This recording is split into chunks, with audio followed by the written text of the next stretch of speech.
오늘은 못 찾겠다 꾀꼬리 라는 제목으로 말씀 전하겠습니다. 그리스 신화에 보면 프로크루스테스의 침대 이야기가 나옵니다. 이름도 어렵죠. 이 사람이 악당인데요, 숲속에 살면서 여행자들을 자신의 집으로 초대하는 거예요. 초대하고 난 다음에 굉장히 무서운 끔찍한 일을 합니다. 어떤 특별히 제작된 침대에 눕혀가지고 그 손님들의 키가 침대보다 크면 튀어나오는 부분을 이렇게 말하기도 그래요. 하여튼 어찌어찌 하고, 그거보다 키가 작으면, 침대보다 키가 작으면 억지로 늘어가지고 침대에 맞춘다는 거예요. 무시무시한 이야기죠. 물론 신화기 때문에 이제 우리 삶의 일부분을 이제 빗대서 이야기합니다. 개인의 개성과 특성을 무시하고 획일적인 틀에 맞추는 것을 강요하는 것, 이런 것을 이제 비판할 때 이 비유를 든다고 합니다. 근데 사실 우리의 신앙생활이 이와 비슷할 수 있다라고 생각이 됩니다. 우리는요, 하나님을 내 생각의 틀에 맞추는 경향이 있습니다. 예를 들면 정치의 경우를 보면 보수 진영에 믿는 하나님하고 진보 진영이 믿는 하나님이 좀 다른 것 같아요. 각자 자기의 정치적 입장과 견해, 그 스탠스에 따라 가지고 하나님을 이쪽에다 붙였다가 저쪽에다 붙였다가, 하나님은 한 분이신데 자기 생각에 따라 그냥 막 이렇게 움직이게 만들어 버립니다.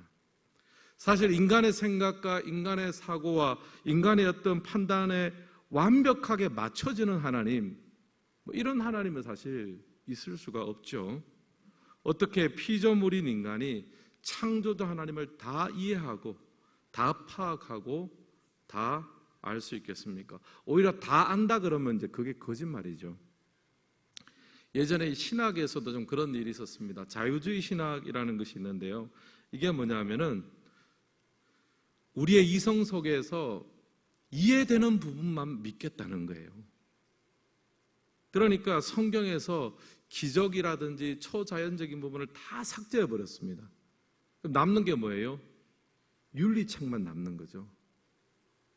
계시, 기적 이런 거 다 삭제해 버리니까 성경책이 계시의 책이 아니라, 하나님의 말씀이 아니라 철학책이 되고 윤리책이 되어 버렸습니다. 자연과 초자연 모두를 창조하신 창조주 하나님을 자연의 영역 하나로만 다 담아내려고 하니까 이런 이제 문제가 생깁니다. 성경책이 윤리책이 되고 철학책이 될 수밖에 없는 거죠. 오늘 읽은 성경을 보면요, 욥은 그의 친구 소발의 말에 대해서 변론을 하기 시작합니다. 지난 11장에서 소발은 욥을 비판했습니다. 어떤 비판이냐면 욥이 당한 재난, 이 모든 재난들과 어려움이 욥이 지은 죄 때문에 그렇다, 이 비판을 했습니다. 욥기 11장 6절 말씀 우리 같이 한번 읽겠습니다. 지혜의 오묘함으로 내게 보이기를 원하노니 이는 그의 지식이 광대하심이라. 하나님께서 너로 하여금 너의 죄를 잊게 하기 주셨음이라. 알라. 아멘. 소발이 여기서 말하는 게 뭐냐 하면은 하나님께서 너에게 보여주기를 원한다는 거. 어떤 보여주는 거냐 하면은 그의 지식이 광대함을 보여주기를 원한다. 근데 그의 지식의 광대함을 보여주는데 적용이 어떻게 되느냐 하면 하나님께서 너로 하여금 너의 죄를 잊게 하여 주셨음을 알아라. 이게 무슨 말이냐면요, 지금 욥이 내가 하나님 앞에 그렇게 죄를 지은 것도 없고 이런 엄청난 재난을 내가 받을 만한, 이 욥의 친구들이 말하는 것처럼 그런 죄를 행한 적이 없다라고 이제 계속 억울함을 주장을 했습니다. 그렇게 주장을 하니까 지금 소발이 하는 말이 뭐냐 하면은 하나님이 너의 죄를 잊게 해주셨다는 거예요.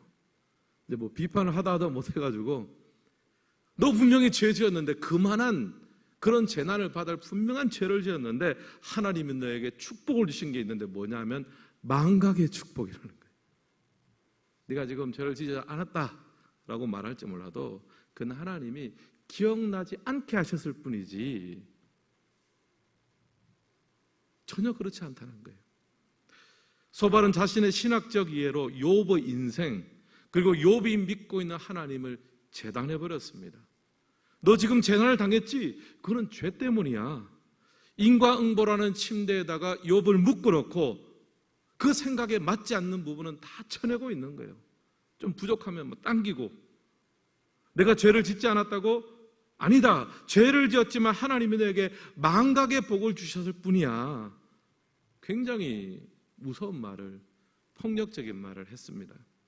욥의 입장에서는 굉장히 억울할 수밖에 없겠죠. 욥이 하도 답답해서 이런 대답을 합니다. 자연에게 가서 한번 물어보라는 거예요. 8절에서 10절 말씀입니다. 우리 같이 한번 읽겠습니다. 땅에게 말하라. 내게 가르치리라. 바다의 고기도 내게 설명하리라. 이것들 중 어느 것이 여호와의 손이 이를 행하신 줄을 알지 못하랴. 모든 생물의 생명과 모든 사람의 육신의 목숨이 다 그의 손에 있느니라. 아멘. 땅에게 한번 물어보라는 거예요. 말해보라. 그러면 내게 가르쳐 줄 거다. 그리고 물고기에게도 한번 물어보라. 가르쳐 줄 거라는 거예요. 여러분, 땅은요, 사람들이 마음껏 밟고 다니게 놔둡니다. 집을 지으면 또 집을 떠받쳐 줍니다. 사람들이 쓰레기를 버려도 땅은 묵묵하게 참습니다.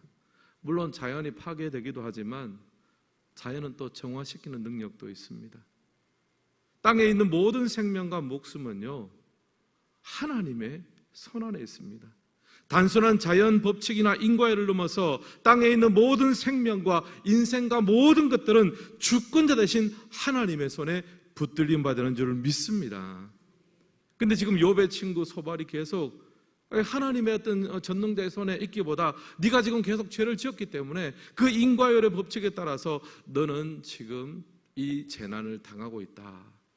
계속 이렇게 끝간데 없이 밀어붙이니까 욥이 답답해서 자연 만물을 돌아보라는 거예요.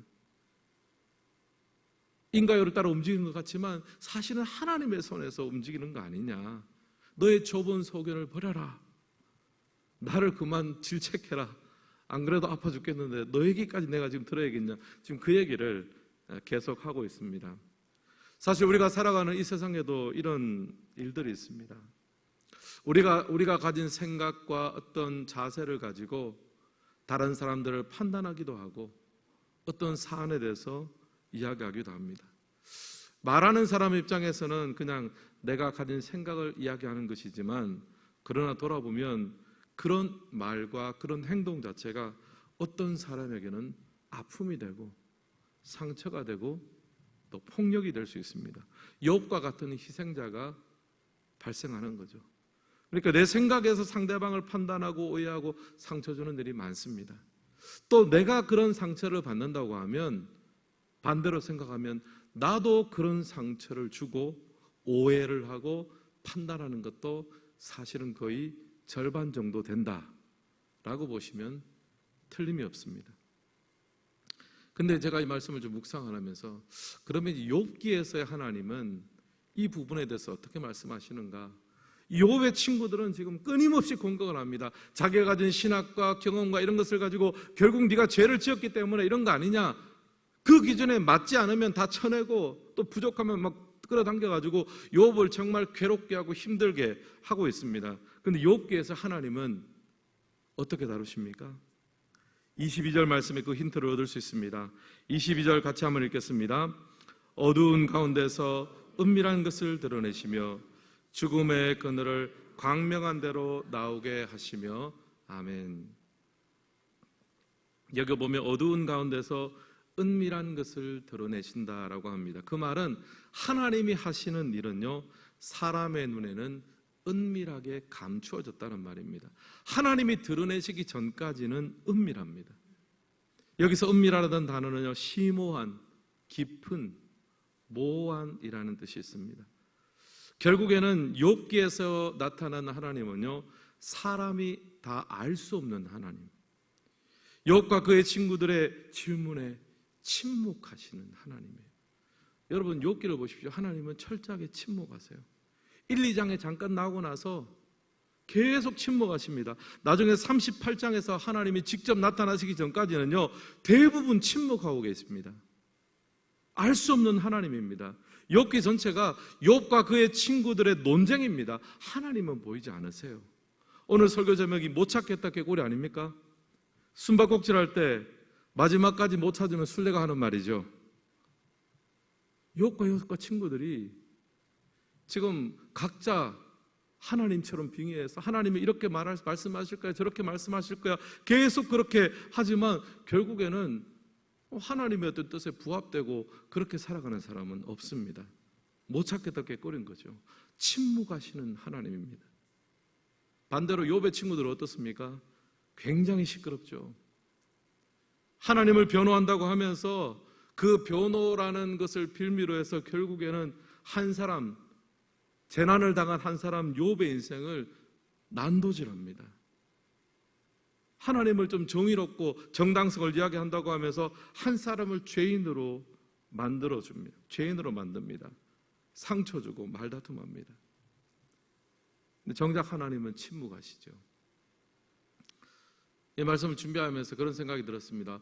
왜 하나님은 침묵하셨을까? 왜 38장에 가서야 등장하셨을까?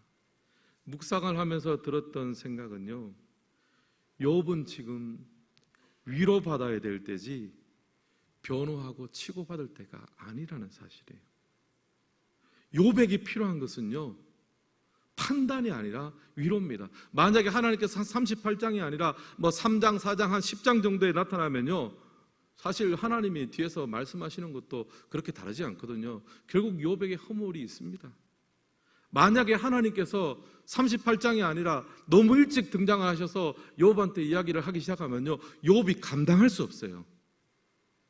감당이 안 되는 거예요. 나중에 욥이 하나님을 만나서 자기가 알아서 자신의 죄악과 허물과 부족함을 하나님 앞에 아뢰입니다.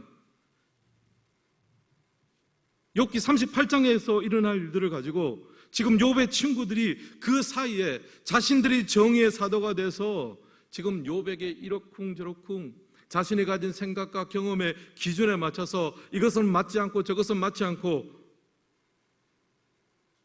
사실 욥에게 필요한 것은 논쟁이 아니라 위로인데요. 하나님도 하시고 싶은 말씀이 많겠죠.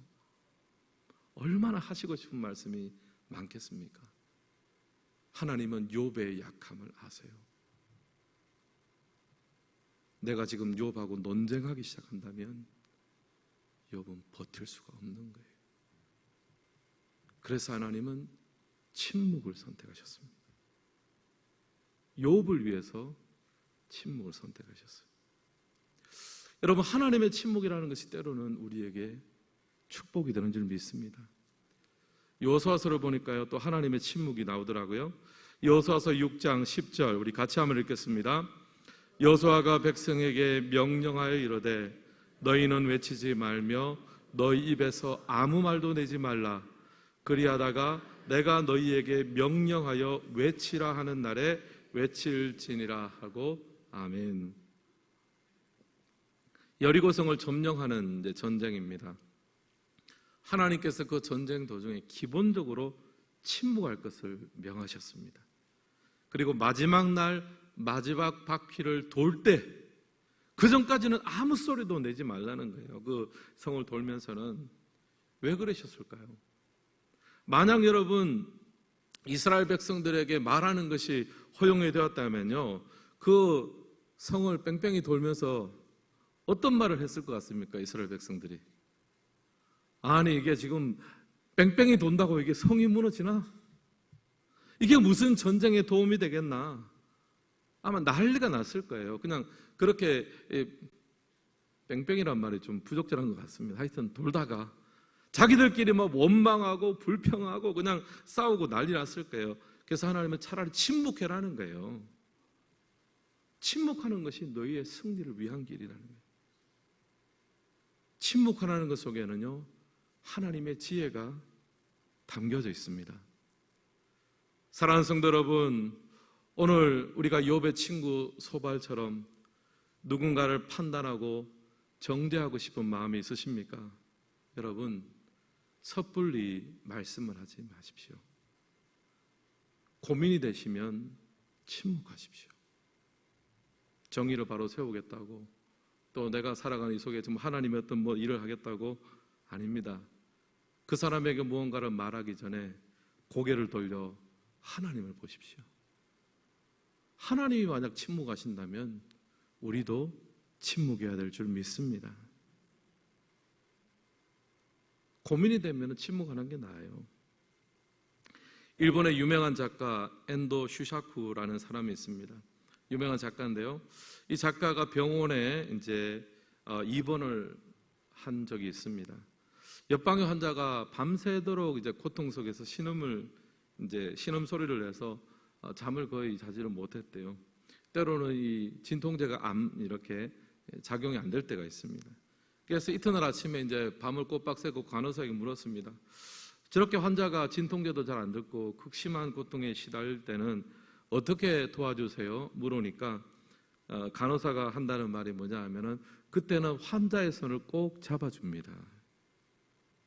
그렇게 하면 조금 있다가 통증이 조금씩 가십니다. 밤새도록 간호사들이 교대로 돌아가면서 손을 잡아줍니다. 이제 그 이야기를 들은 거예요. 그 이야기를 듣고는 코웃음을 쳤대요. 지금 진통제도 안 되는데 손 잡아준다고 그게 낫나? 진통이 되나? 근데 나중에 이 엔도 슈샤쿠라는 작가가 중병에 걸렸습니다.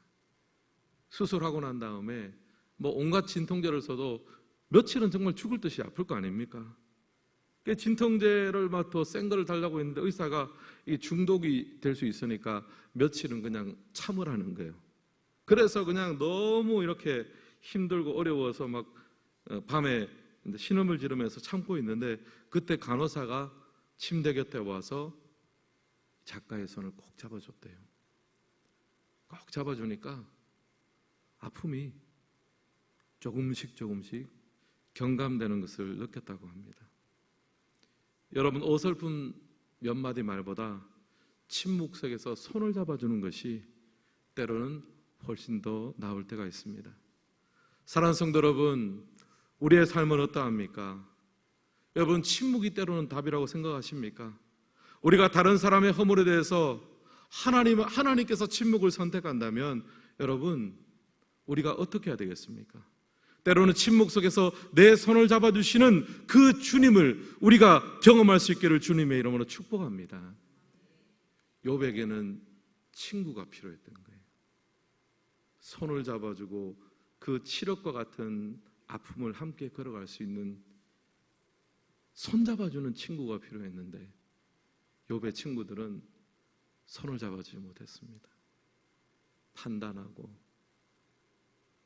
분석하고 그런 말 한마디 한마디가 다 욥에게는 비수처럼 느껴졌습니다. 그리고 여러분, 만약 우리가 욥처럼 당하는 입장이라고 생각을 한다면요, 우리가 욥의 친구 같은 입장이라면 침묵하는 것이 중요하고요, 만약에 욥처럼 당하는 입장이라면 어떻게 해야 되겠습니까? 좀 둔감할 때는 둔감할 필요가 있다고 생각을 합니다. 상대의 어떤 아프게 하는 것과 또 공격한다고 생각하는 것에 대해서 우리가 너무 센시티브하지 않았으면 좋겠습니다. 사실은 상대가 그렇게 나를 아프게 하고 힘들게 할 그런 의사가 없어요. 대체로 그럴 때는 내 속에 있는 그런 마음들이 그것을 증폭시키는 거예요.